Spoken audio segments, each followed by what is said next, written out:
Chapter 1. The energy in the arena was electric, and the fans were impressed by an incredible match they had just witnessed and were very anticipated on what were to come next on the show. In the center of the ring stood a veteran interviewer named Joey, mic in hand, ready to deliver a special announcement.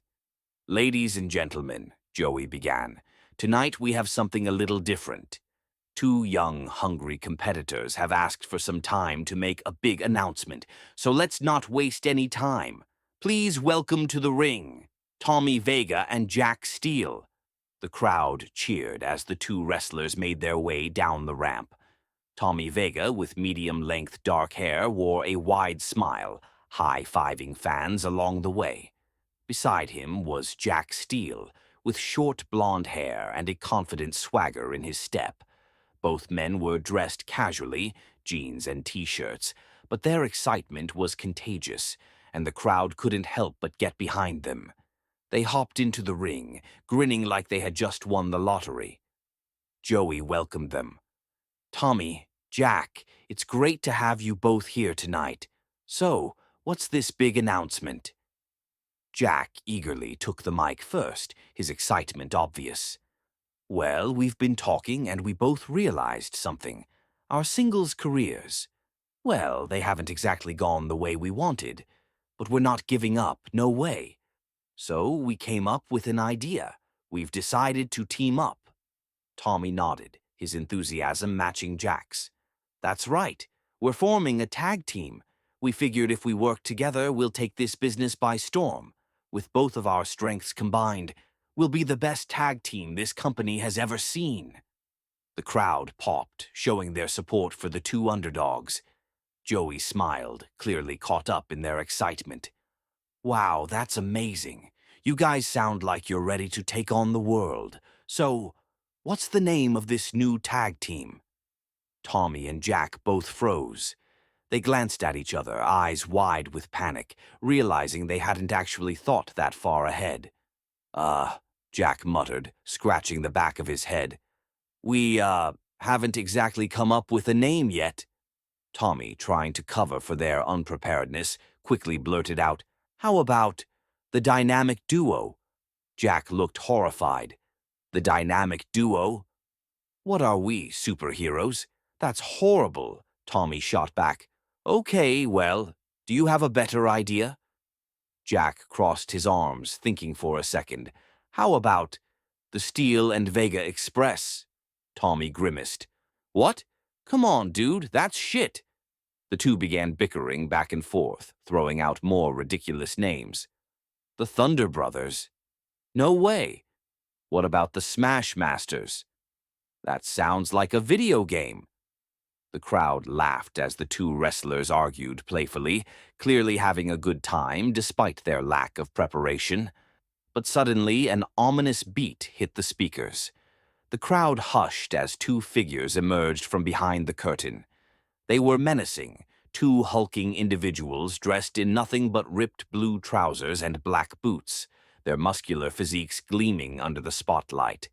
One had emo-style blonde hair, his lean but defined frame hinting a calisthenic power, while the other had a brown side-swept hairstyle built like a bodybuilder, his chest and arms bulging with sheer strength. The two men slowly made their way down the ramp, the crowd unsure what to make of the situation. The one with the emo blonde hair took a mic as they entered the ring, his voice dripping with contempt.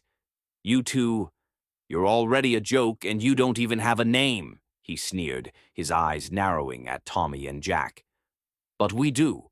Allow me to introduce ourselves." He pointed to his partner first. "This is Kale the Mauler Storm, the powerhouse who leaves nothing but destruction in his wake."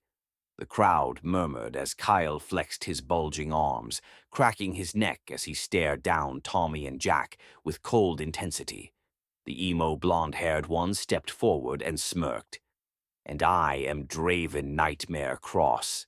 I don't just defeat opponents. I haunt them. I'm the one who keeps them awake at night, dreading the next encounter."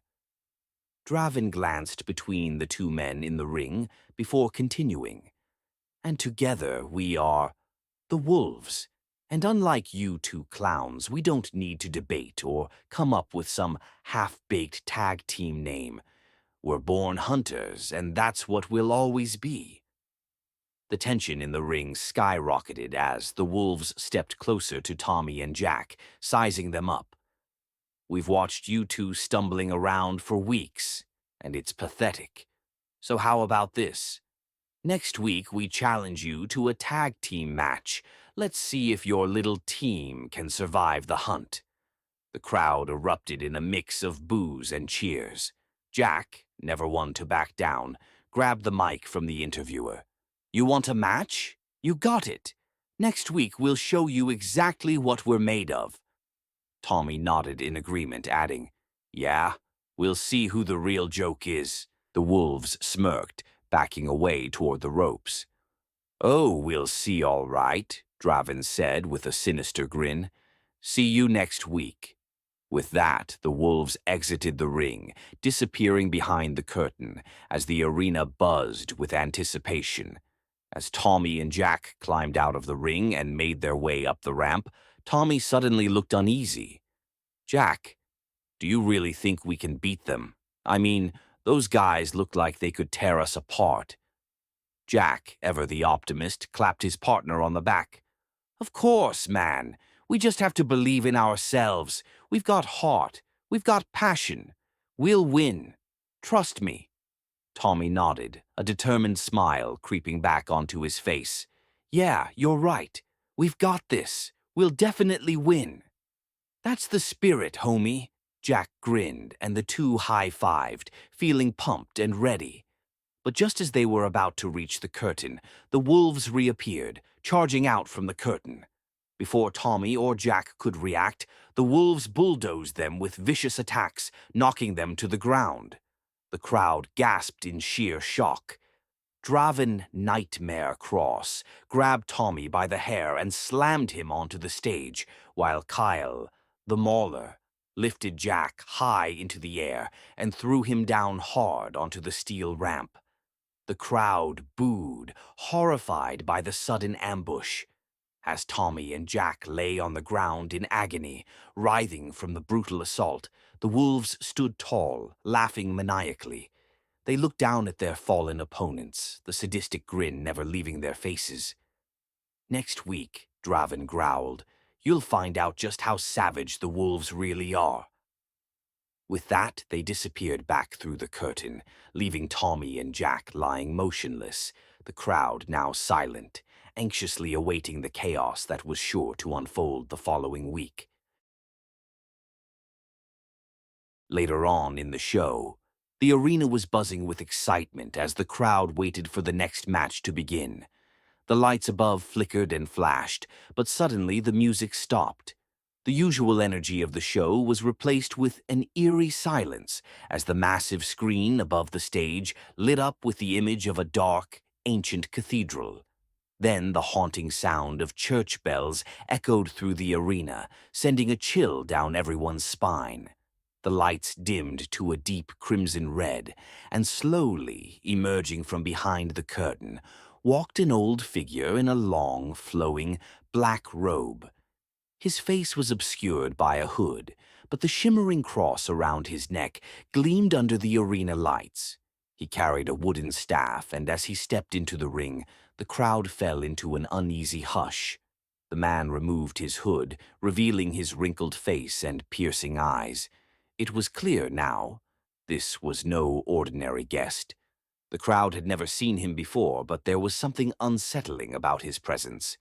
He was old, ancient even, with a sinister aura about him. The ring announcer, confused and a bit nervous, signaled for an interviewer to step into the ring. A young man named Jamie, the usual backstage interviewer, cautiously made his way toward the mysterious figure, mic in hand. He also looked confused but tried to maintain his professionalism. Sir, you're not a scheduled guest, Jamie began, clearing his throat nervously. Who are you and what's your business here tonight? The old man smiled, an eerie, slow smile that chilled Jamie to his core. I, the man said in a raspy, hollow voice. Am Father Abaddon. I am the keeper of shadows, the bringer of fear, and I have come to offer a revelation. Jamie swallowed hard. Oh, okay, Father Abaddon. What exactly is this revelation? The sinister grin widened on the old Pope's face. He leaned in closer to Jamie, his breath icy on the young man's cheek. Tell me, my child, Abaddon whispered, do you believe in monsters? Jamie blinked, taken aback by the question. He forced a nervous laugh, shaking his head. Monsters? No, I don't believe in monsters. Father Abaddon's eyes darkened as if the answer displeased him. He slowly turned his gaze to the commentary table just outside the ring. The crowd followed his look. Ah, perhaps these fine gentlemen have more faith, Abaddon said, pointing his staff toward the commentators. You two? Tell me, do you believe in monsters? The commentators, clearly uncomfortable, glanced at each other, trying to remain calm for the audience. The lead commentator, Michael, spoke up first. No, sir, he stammered. Monsters aren't real. His co-commentator nodded quickly, echoing the sentiment. Yeah, no monsters here. Abaddon's grin grew darker still, and his voice lowered. Fools. He turned to the crowd, raising his arms high, as if commanding the entire arena. And you, my children, he shouted, his voice booming through the speakers. Do you believe in monsters? The crowd erupted in boos, their skepticism loud and clear. No one believed in monsters. No one was taking him seriously. But Abaddon didn't flinch. He simply stood there, basking in their disbelief, letting the boos wash over him like a storm. He brought the mic back to his lips, his smile now stretching across his face like a mask of malice. What a shame, he said softly, his voice dripping with menace. Because all of you, each and every one of you, are in for an unpleasant surprise next week. The crowd quieted, sensing the shift in his tone. Jamie, still standing next to Abaddon, looked pale. He raised the mic again, his hand trembling slightly. What do you mean by that? What surprise? Father Abaddon turned his head slowly, his eyes locking onto Jamie's with a gaze that seemed to pierce right through him. The tension in the air was suffocating as everyone waited for the old man's next words. You'll see, Abaddon whispered, barely above a hiss. You'll all see. And with that, he lowered the mic, gave one last sadistic grin to the camera, and slowly stepped out of the ring. As he walked back up the ramp, his dark robe trailing behind him, the eerie church bells rang out once more. The lights dimmed, and Father Abaddon vanished behind the curtain, leaving nothing but dread in his wake. The crowd, the commentators, and Jamie stood in stunned silence. The usual excitement and energy of the show had been replaced by a deep sense of unease. No one knew what Father Abaddon had in store, but whatever it was coming. And by the sound of it, it was going to be something they wouldn't soon forget. The screen faded to black, and the words echoed in everyone's minds.